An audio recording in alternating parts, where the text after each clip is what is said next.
তাপমাত্রা বেড়ে যাওয়ায় ২০২৪ সালে দেশের মানুষের ২.৫ কোটি কর্মদিবস নষ্ট হয়েছে।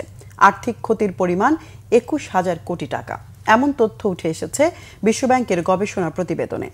মঙ্গলবার রাজধানীর একটি হোটেলে প্রকাশিত এক প্রতিবেদনে বলা হয়, গরমের প্রভাবের দিক দিয়ে বিশ্বের দ্বিতীয় অবস্থানে বাংলাদেশ।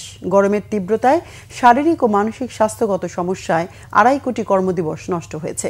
গত বছরের এপ্রিলে ৫০ বছরের মধ্যে সর্বোচ্চ তাপমাত্রা ৪৩.৮ ডিগ্রি সেলসিয়াস রেকর্ড করা হয়েছে বাংলাদেশে। ১৯৮০ থেকে ২০২৩ সালের মধ্যে তাপমাত্রা ১.১ ডিগ্রি সেলসিয়াস বেড়েছে।